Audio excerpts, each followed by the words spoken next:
அனைவருக்கும் இனிய மாலை வணக்கம். எனக்கு இசைக்க தெரியாது, ஆனால் இசையை ரசிக்குவேன்.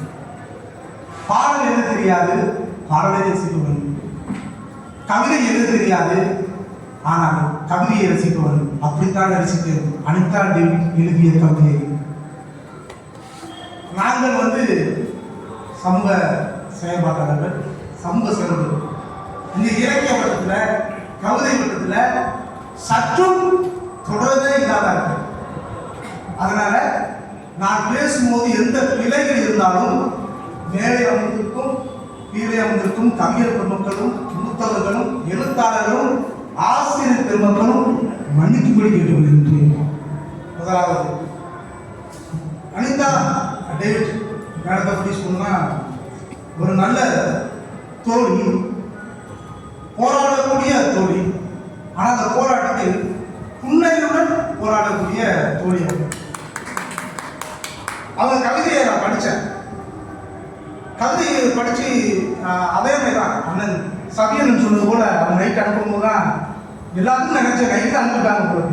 நாங்கள் எல்லாமே நைட்டு தான் பார்த்து கவிதையை படிச்சுட்டே இருந்தோம். அதில் முதல் தாயில் ஆரம்பிச்சு காதல், காமம், கணவன், பிள்ளை, போராட்டம், வலி அத்தனையும் உள்ளடக்கிய கவிதை தொகுப்பு தான் அவங்க வெளியிட்டாங்க. அதுல ஒரு காதல் கீதம் அப்படின்னு ஒரு தலைப்பு எழுதியிருக்காங்க. அதுல கானகத்து கருங்குயிலின் குரல்களின் ஒளித்திடும் இனிமை, கானகத்து கருங்குயிலின் குரல்களின் ஒளித்திடும் இனிமை யார் அறிவார்?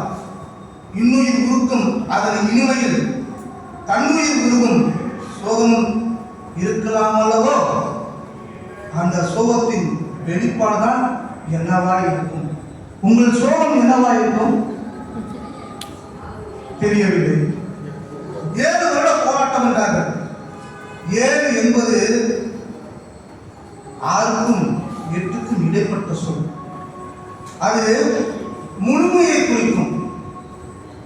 7 என்பது முழுமையை குறிக்கும், பரிபூர்ணத்தை குறிக்கும். அந்த முழுமையாய் தான் வெளிவந்திருக்கிறது இந்த நூல். வாரத்தின் 7 நாட்கள் மேலே குறிக்கும். வானவெளியின் நிறமும் மேலே குறிக்கும். அதுபோலதான் வானம் போல ஒரு வாழ்க்கை இருக்கும். எனக்கு கவிதையை பற்றி பெருசா பேச தெரியல. அவரு கவிதையை படிச்சார். அதுல ஒரு கவிதையை சொல்றாங்க, பெண் அப்படின்னு சொல்றாங்க. பெண் சொல்லிட்டு ஆளை அடுத்து கொண்டுட்டே வராங்க. அதுக்கப்புறம் வஞ்சி புகழ்ச்சி மாதிரி அடுத்த கிளம்ப திட்டம் மாதிரி எழுதியிருக்காங்க. அது நான் புரிந்து கொண்டது. அது என்ன எழுதிட்டாங்கன்னா,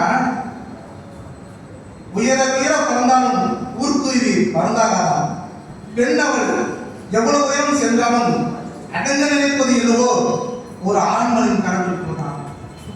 ஒரு ஆண்மகனின் கரங்கள் கொடுத்தான். அவள் வெற்றியை கொண்டாடிய இடமும் அவன்தான். தோல்வியில் தோலும் பொழுது தேடும் தோல்களும் அவன்தான். கணவனை எவ்வளவு ரசிச்சு எடுத்துக்காங்க.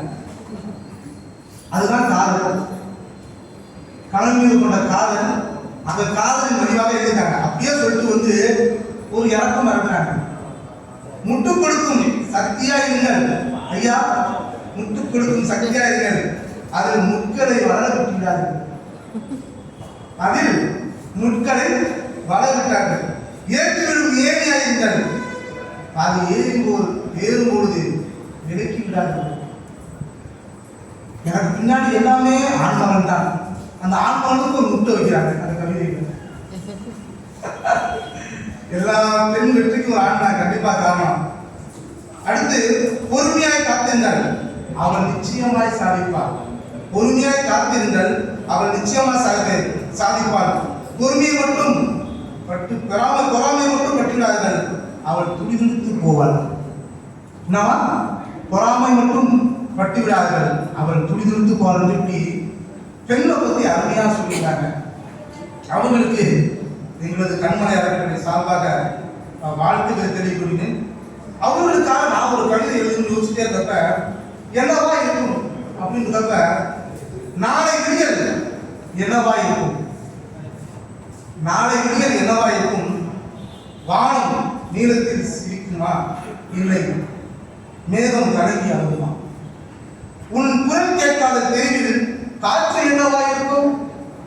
உன் குரல் கேட்காத தெருவில் காற்று என்னவா இருக்கும்?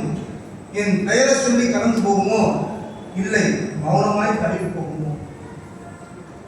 கடிதம் எழுதாத இரவுகளில் இதயம் என்னவாயிருக்கும்?